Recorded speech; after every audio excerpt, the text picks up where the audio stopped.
এই যে রাইস কে দিচ্ছেন, এই রাইসের মধ্যে হচ্ছে গন্ধ হইতেছে, ঠিক আছে? এই যে কি রাইস দিচ্ছেন, এই রাইসের মধ্যে হচ্ছে গন্ধ হইতেছে। কি কর্মে রাইসের মধ্যে পাগল হয়েছেন নাকি? আপনি খুলেন, আপনি খুলেন না, খুলেন, আমি দেখাইতেছি। এই যে রাইস কে দিচ্ছেন, এই রাইসের মধ্যে হচ্ছে গন্ধ হইতেছে, ঠিক আছে? দাঁড়ান। আর এই যে আলু যে দিচ্ছেন, এই যে আলু গলে না, এই যে দেখেন আলু গলে না, দেখছেন? দিতাছি গলে না। আপনি বলতেছেন রাইস গন্ধ হইতাছে। আচ্ছা আপনি শুনেন, আপনি বলতেছেন না রাইসে গন্ধ হইতাছে, এই যে আমি খাইতাছি কেমনে? আপনি তো খাই পারেন না না, আমি আপনার দেখাই, এই যে দেখেন মিয়া, এই যে দেখেন আলু গলে যাতা দিতাছি গলে। আপনি ধরেন না, এই দেখেন তাহলে দুই একটা গলছে হয়তো ভাই, দুইটা এই দেখেন, এই দেখেন আলু দেখছেন না, একটা গলছে আর বাকি গুলা গলে নাই তো ভাই। এই যে রাইসের মধ্যে কি মনে আটা হয়ে রয়েছে ভাই। আটা শুনেন আমার কথা শুনেন।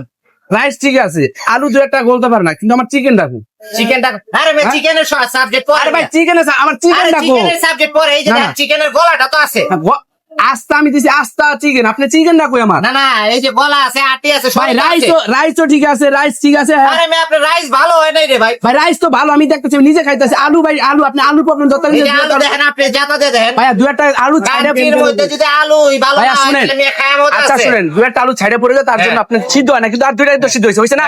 এখন আপনি আমার চিকেনটা দেন। আপনার কি সবগুলা আলু কি আমি কোথায় কোথায় দেখুন নি ভাই? দু একটা আলু সিদ্ধ না হইতে পারে, নিয়ে গেছি মিয়া, খাওয়ার আগে আমার গালাগালি করতেছে। ভাই আলু সিদ্ধ হয় না, আসলে আমার সবকিছু পারবে, কিন্তু আমার চিকেনটা করে। আপনার রাইস আমি দিছি বল উঁচা কইরা, আপনার রাইস লাইস না অর্ধেক, সমস্যা কি আপনার? না না, অর্ধেক কিসের অর্ধেক? মোটামুটি ঠিক। এই মিয়া খাবার আমি দিছি না আপনি দিছেন?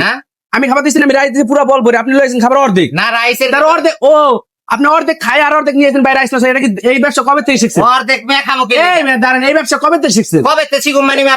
ফালতু কথা কইবেন। অর্ধেক রাইস খায়া আর অর্ধেক আমার দোকানে নিয়ে এসেছে। এইভাবে কি সাহেব আমি এভাবে কি দিছি? আচ্ছা ভাই আমার আস্তা মুরগি, আচ্ছা শুনেন ভাইয়া, মানছি আপনার হলো আমার রাইসের সমস্যা আছে, আমার আস্তা মুরগিটা দেন। আপনি যতবার কোন আমি ততবার এই পাল্টা দিতাস।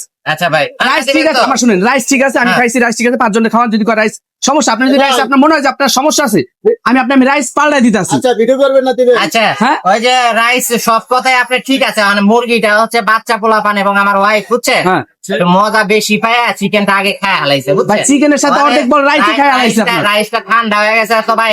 ভাই মানতে পারেন রাইসটা ঠান্ডা হয়ে গেছে, ঠিক আছে, আপনি বলছেন যেহেতু নিয়ে আসছেন, আমি আপনার রাইস পাল্টা দিতাছি। আসার পরে যদি কইতাম আপনার রাইস ঠান্ডা হয়ে গেছে, গরম রাইস দেন, তাহলে তার দিতেন না। ভাই আগে তো আমার তো ফার্স্ট আগে তো উল্টা পুল্টা কথা কয়, উল্টা পুল্টা না কইলে আমি আপনি চেঞ্জ করে দিবেন নি? আপনি উল্টা পুল্টা কথা বলেন। আপনি খাবারটা আমার কাছে নিয়ে আসছেন ভাই, আমার তো রাইসটা আপনি একটু চেঞ্জ করে দেন, গরমটা দেন। আমি আপনি অবশ্যই গরম দেন, আমি দিছি আপনার গরম। ভাই আপনি যাইতে শুনেন আগে ভাই, আমার কথা নয়, আপনি নিচ্ছেন খাবারটা আধা ঘন্টা কিন্তু খাবারটা ঠান্ডা হয়ে গেছে, আমি দিছি গরম, ঠিক আছে, আপনার রাইসের সমস্যা, আমি আপনার রাইস চেঞ্জ করে দিতে আসি। আপনি যে মজা করে চিকেনটা পাকান, হ্যাঁ এটা ঠিকানাটা কয়ে দেন। এটা হচ্ছে মিরপুর শেরপাড়া বাস স্ট্যান্ড, বাটার গল্লি, মায়ের বাতন বেরোন। ভাইয়া বলে এক বলে রাইস দিছিলাম আমি। আচ্ছা বলটা চেঞ্জ করে আমি রাইস অবশ্যই চেঞ্জ করতেছি।